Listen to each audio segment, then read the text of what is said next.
Baby, it's cold outside. And we think about things like, I don't know, that white stuff. Whenever it gets cold, we want a little bit of snow on the ground, or maybe you want a lot of snow on the ground. And when it snows, we can enjoy things that we can do for fun, like having a snowball fight, or just simply making snow angels, or building a fort in the snow, or building a snowman. So we are going to be making an artwork today, and this project is called Here, Near, and Far. We're going to learn about atmospheric perspective and how to make things that are in the foreground appear bigger, in the middle ground a little bit bigger, a little bit smaller, and in the background things will tend to get smaller and eventually just fade away. So we're going to be using blue paper today. So we're going to have our paper turned landscape or horizontal. And the darker the blue, the better, but any blue will really do. And we're going to need a permanent marker, permanent black marker, and some pastels. Now you could use chalk pastels or oil pastels or any combination of those. So to begin, we're going to have our paper landscape, and we're going to think of our paper, which is also a picture plane, divided into 3 parts. This bottom third, so 1, 2, 3 parts, so the bottom 1/3 is the foreground. The middle third is called the middle ground, imagine that. And the upper third is called the background. So we want to draw a horizon line, and the horizon line is the place on the horizon where the sky and land appear to meet. So take your Sharpie marker, make sure you put the cap on the top so that you don't let your cap get lost. We're going to come to the upper part of the middle ground, so about right here, and we're going to draw just a soft curving line so that we have the ground divided from the sky. So just a soft curve, nothing really very deep or mountainous. And we're going to develop some trees and then finally our snowman. So in the background, toward the left side of the paper, go ahead and draw a line.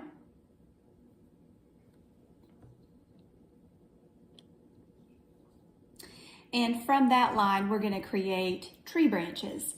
And these are really easy to do. You can just start drawing some lines that aren't right beside each other, but just a slight bit offset from each other.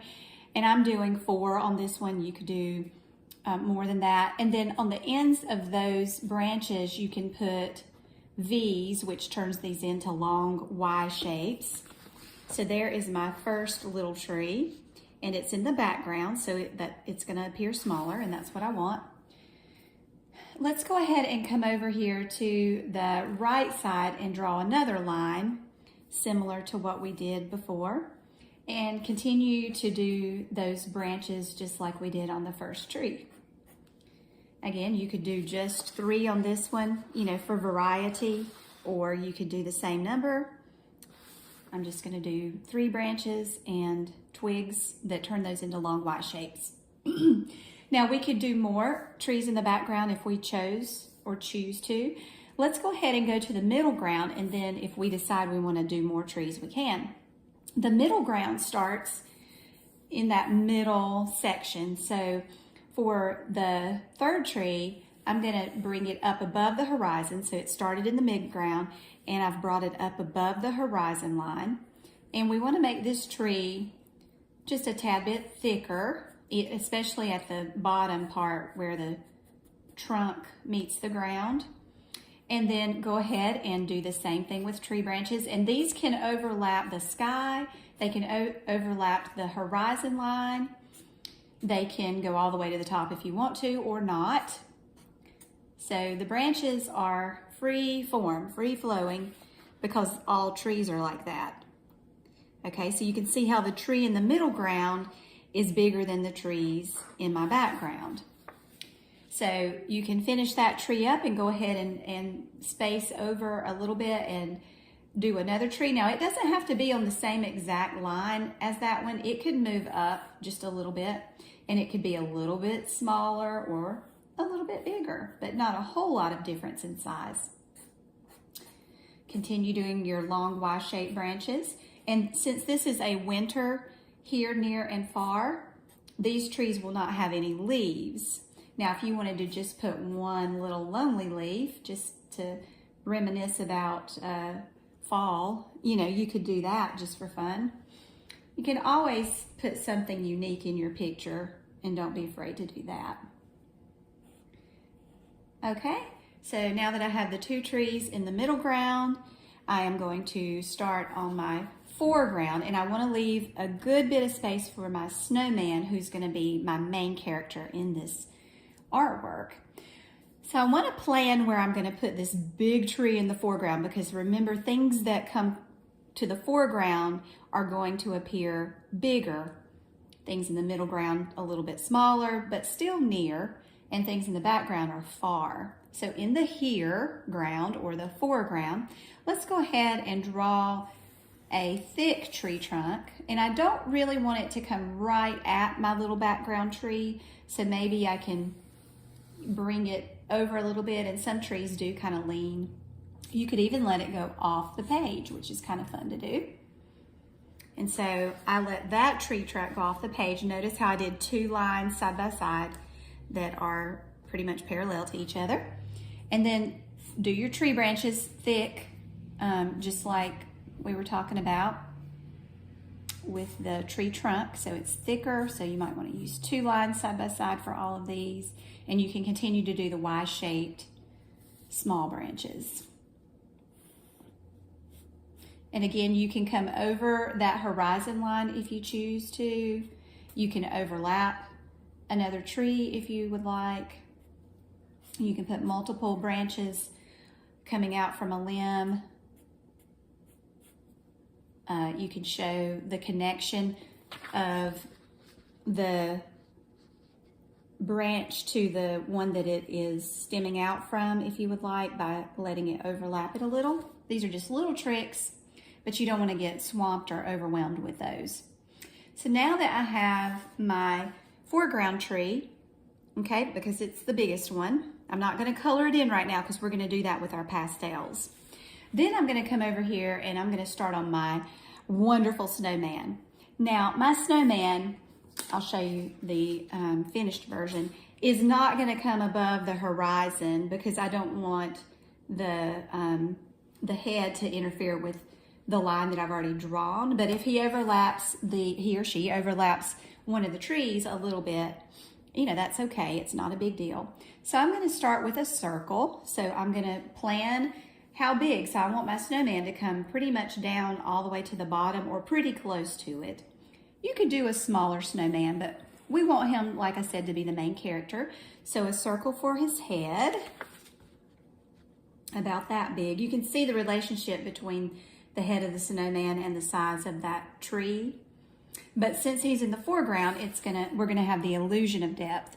And then I am going to draw the middle circle by letting the top circle appear to overlap it. So I started on the bottom portion of the circle and came out from there, and then ended it there without letting that line go through the headline. And then for the bottom one, same thing. I'm going to come out from the bottom of that middle circle and around. Excuse me. And so there are my 3 snowman parts. Time for some arms. So I'm going to let them slightly come inside of that middle circle, and then I'm going to put 3 little twigs on there for the fingers, and 1, 2, 3 from the branch on the other side. So there are my snowman's arms. And then for the eyes, I'm just gonna do some black button eyes. You can get fancier if you would like, it's up to you. I'm gonna do a carrot nose. You could do a button nose. That is also up to you. And then for the mouth, I'm gonna do about 4 buttons for his mouth.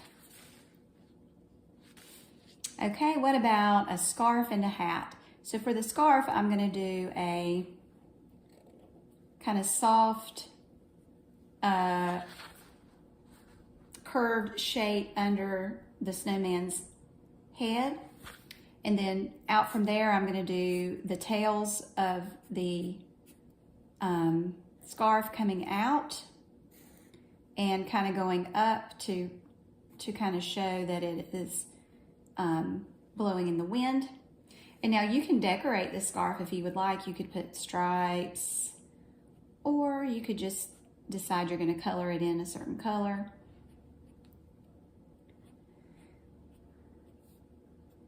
And then I'm going to put a toboggan. So I'm going to put a curved line on the top of the head, and then I'm going to do the curved top part and a ball on the top. Now you could do a different kind of hat. You could do a top hat if you would like. When I say a top hat, that would be like on this other snowman that I've made, a different project, but this is what I call a top hat, where it's more of a rectangular shape with a brim, but the toboggan is the one I'm choosing to do, which is the curved shape with the little fuzzy thing on the top. So now I have my drawing pretty much all done, and it is time to add colors. Yay! All right, so let's start with, oh, we need buttons on the snowman, or we could go back and add those. So either you could put buttons, or you can do that with your chalk pastel on his body. I just realized that. Okay, so let's go ahead and start coloring. So I want to use, I'm gonna go ahead and start with the smallest parts. You could do the snow first if you want, but I'm gonna make my carrot nose with orange. And then I think I'm going to do kind of a greenish blue hat.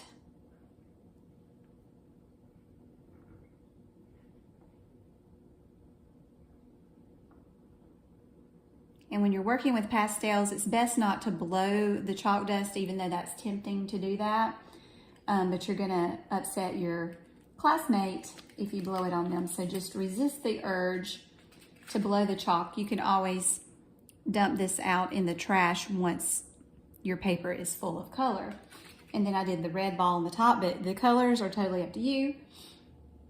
I think I will do a red scarf also, just for a pop of color.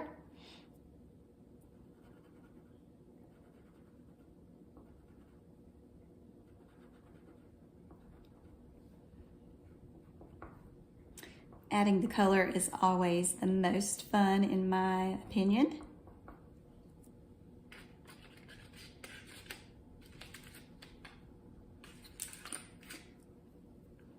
I think I'll do a red and a green scarf.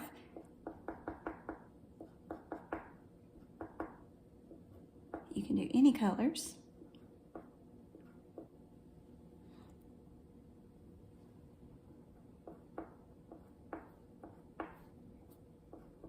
Okay, now it's time for the white snow.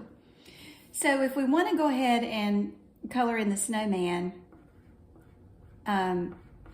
or the snow first, it's up to you. You just have to be careful going around his eyes. If you accidentally cover up his eyes, because that is easy to do, or if you accidentally cover up his mouth, you can always go back in and draw those with your chalk. So don't get upset if that happens. Yes, so that is tedious to get into those little tiny spaces.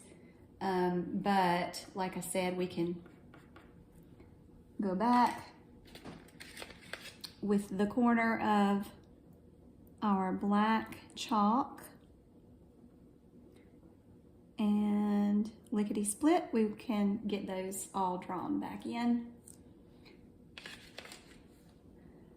Okay, so now we have our snowman's face.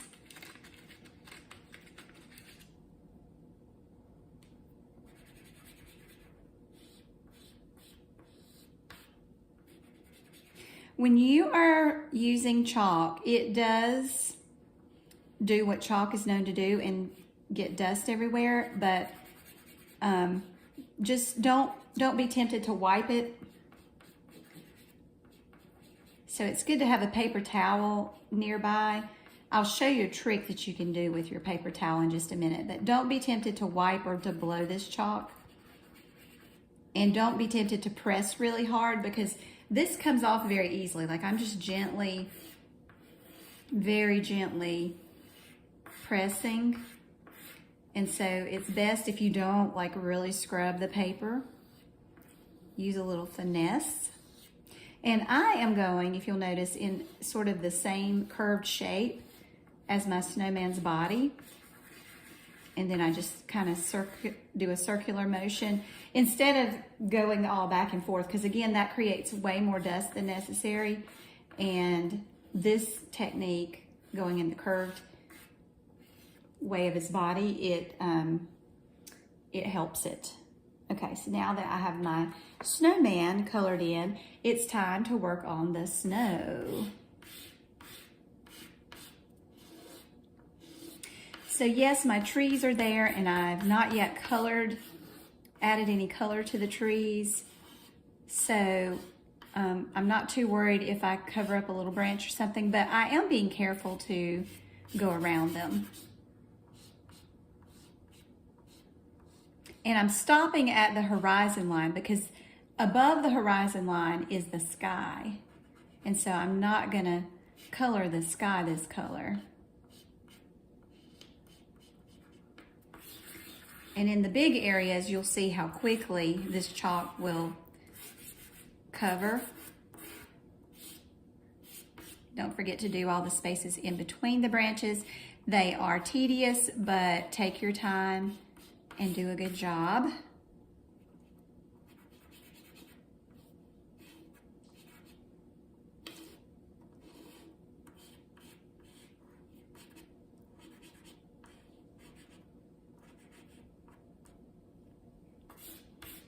It would be just as tedious or more tedious to go in with paint in between.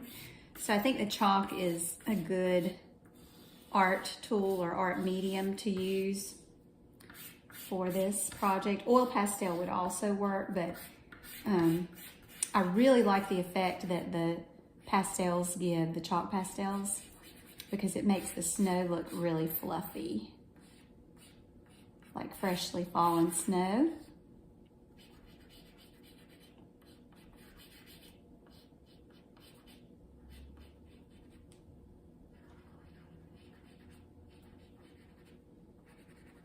And see, even when I'm doing those little tedious in between the branch areas, it really doesn't take that long to get the whole ground covered. Remember not to color the sky yet. Okay, I think we got the hardest part out of the way. There is a little bit of the blue paper showing through, but it kind of gives you that cool, icy effect. But if you want it to cover better, you just have to add a little more chalk. But again, no scrubbing back and forth. It's just gentle.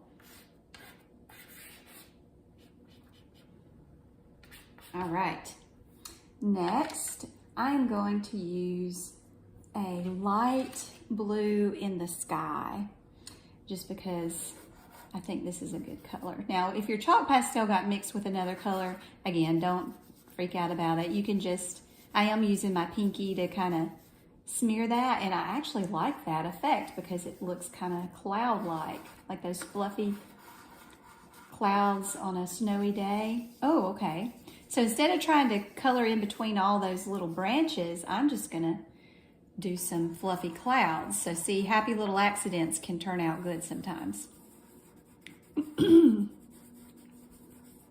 Just put a little puff of a cloud here and there. Now you're going to want to balance these out. So you wouldn't want to just put them all right in the middle. You're going to want to let some go off the page. Maybe some can, you know, just kind of hover there. Maybe a small one. Variety is always good. All right, you get the idea. So that is your basic snow picture. If you will add color to your trees in browns maybe, or a combination of gray or brown and a little tiny bit of black, but this will really bring a pop of color. Even though it's a earthy tone, this is going to really give it that finished effect instead of leaving your trees just that Sharpie outline. I think putting this color on is really gonna put it over the top of being excellent.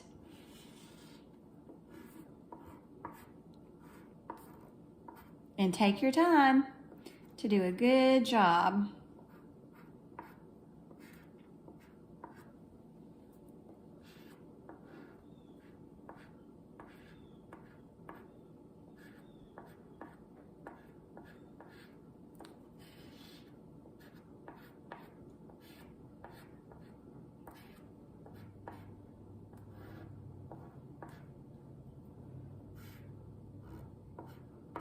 Don't forget your snowman's arms that you made. And little details like going back in and redrawing the buttons. It only takes a few seconds, but it's worth it.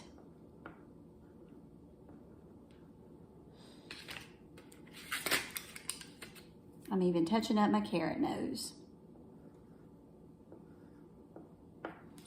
All right, now this would be the point where you could go over to the trash can. So gently tap it into the trash, and that's it. One other last little thing you could do is, if you want to, this is optional, but you could take a paper towel, and one thing it can do is clean up your area. Like if you don't want to put your arm down in the chalk dust, you can kind of wipe that, but you can use that same paper towel, wrap it around one of your fingers, and if you want to, you can go in without wiping over your trees, because remember, that chalk moves around where you drew with it. But if you want to, you can go in and soften that effect of the snow.